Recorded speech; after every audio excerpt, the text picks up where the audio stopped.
पाणी, मग ते शांत वाहणाऱ्या नदीचं असो, खळखळणाऱ्या ओढ्याचं असो, धबधब कोसळणाऱ्या झऱ्याचं असो, मुसळधार पावसाचं असो, की नदी नाले ओढे स्वतःच सामावून घेणारं आणि वरपांगी लाटांचं मनोहरी दृश्य दाखवणाऱ्या समुद्राचं असो, स्वतःच्या गोड पाण्यानं तृष्णा भागवणाऱ्या विहिरीचं असो, सांगावी तेवढी पाण्याची रूपं कमीच आहेत. संपूर्ण जीवसृष्टीला सजीव ठेवणारं, हरित ठेवणारं, सृष्टीत चैतन्य भरणारं असं हे जीवनामृत असणारं पाणी, त्याला जपणं, साठवणं आणि वाढवणं आपली नैतिक जबाबदारी आहे.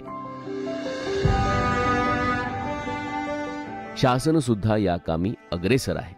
त्यातलाच एक प्रकल्प म्हणजे धोम बलकवडी मोठा पाटबंधारे प्रकल्प.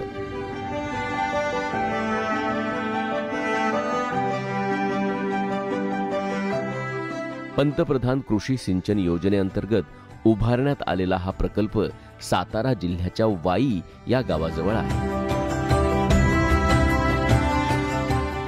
वाई महाराष्ट्र राज्याच्या सातारा जिल्ह्यात वसलेलं एक नगर.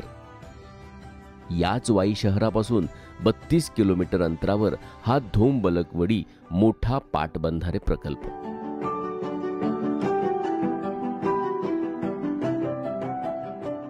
वाई तालुक्यातील बलकवडी गावाजवळ कृष्णा नदीवर आहे.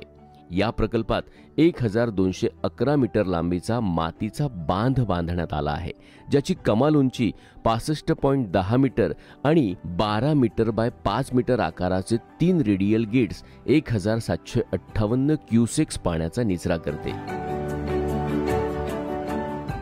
धरणाची एकूण साठवणूक क्षमता 115.53 दशलक्ष घनमीटर आणि जिवंत साठा 112.13 दशलक्ष घनमीटर इतका आहे.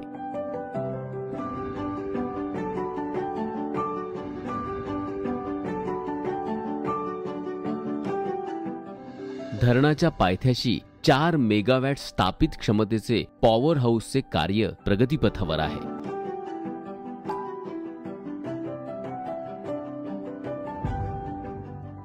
प्रकल्पाचे कमांड एरिया पुणे आणि सातारा जिल्ह्यात आहे.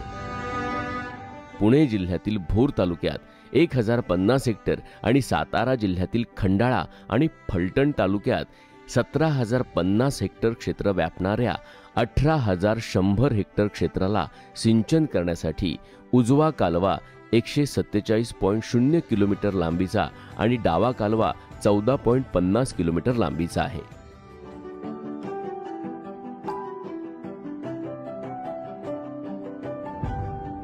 प्रकल्पाची सीसीए 28,100 हेक्टर आहे आणि अंतिम सिंचन क्षमता 12,670 हेक्टर आहे.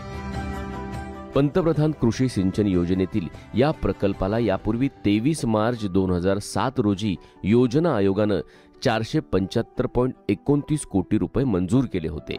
पीएम कृषि सिंचाई योजना के तहत महाराष्ट्र में सूक्ष्म सिंचाई कवरेज को 10 लाख हेक्टर तक बढ़ाया गया है, जिसका मकसद है पर ड्रॉप मोर क्रॉप.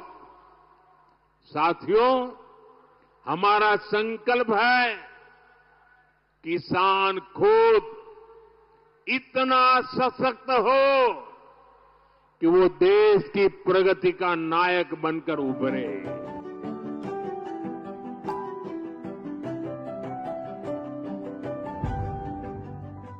हा प्रकल्प 2011च्या कालमर्यादेसह दिनांक 9 फेब्रुवारी 2010 द्वारे नियोजन आयोगाने मंजूर केला आहे.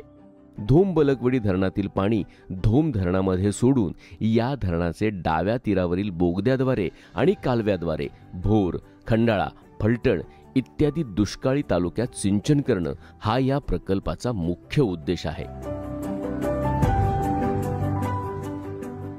धरणाच्या पाण्यामुळं या ठिकाणी आता ते जललक्ष्मी म्हणून त्यांनी इकडून आपल्याला दिलेले आहे आणि त्या जललक्ष्मीच्या पाण्यापासून आपण ते पाणी वापरून दुबेरा पीक घेऊ शकतो.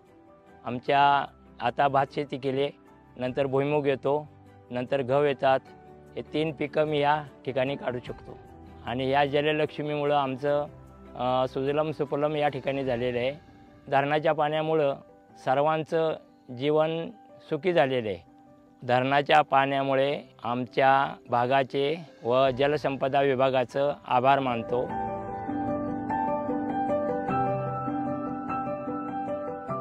या प्रकल्पाच्या लाभक्षेत्रात एकूण 92 गावं येतात. या प्रकल्पाचा अद्ययावत खर्च 1295.12 कोटी रुपये इतका आहे. सद्यस्थितीत धरणाचं काम पूर्ण झालेलं आहे.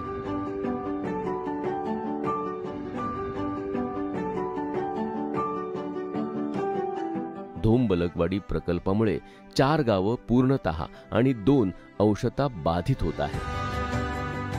4 पूर्णतः बाधित गावांचं पुनर्वसन 6 नवीन गावठणं उभारून करण्यात आलं आहे. उर्वरित कुटुंबांनी ऐच्छिक पुनर्वसन स्वीकारले आहे. नागरी सुविधा पुरवण्यासाठीची जिल्हानिहाय पुनर्वसन कार्यभार यंत्रणा म्हणून माननीय मुख्य अभियंता जलसंपदा विभाग पुणे कार्यरत आहे. सदर पुनर्वसित गावांना 13 नागरी सुविधा पुरवण्यासाठीही कार्यवाही पूर्ण झालेली आहे. ही पुनर्वसित गावठणं जिल्हा परिषद साताराकडे हस्तांतरित करण्यात आली आहेत. मी या ठिकाणी शेती वगैरे हा व्यवसाय करत आहे आणि हा व्यवसाय करीत असताना धोम-बलकवडी धरण ते आकोशी यामध्ये जी वाहिनी तयार केली गेली त्या वाहिनीचं नाव आहे जललक्ष्मी पाईपलाईन योजना. यामुळे या भागाचं सुजलाम आणि सुफलाम असं भवितव्य निर्माण झालेलं आहे.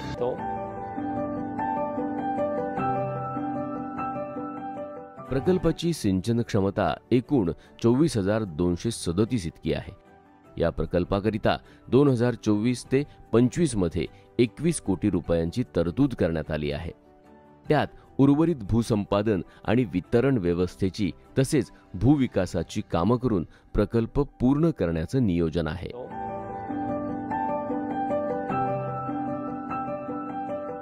धोम-बलकवडी प्रकल्पाचे धरण आणि बुडीत क्षेत्रासाठी 642.8 हेक्टर तसेच कालवे आणि वितरण व्यवस्थेसाठी 1162.81 हेक्टर असे एकूण 1855.44 हेक्टर क्षेत्र संपादित करण्यात आले आहे.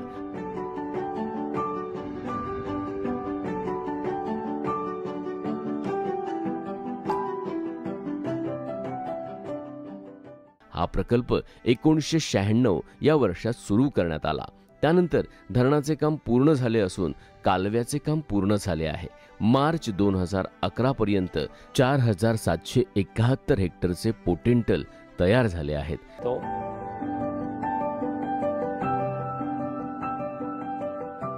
कृष्णेच्या काठावरचे हे धरण म्हणजे प्रशासनानं केलेला एक स्तुत्य उपक्रम. निसर्गानं दिलेल्या या जलसंधीचा उपयोग करून गाव, नगर, शेतमळे सगळीकडे हरित क्रांती होऊन संपूर्ण परिसर भरभरून निसर्गाची उधळण करत आहे.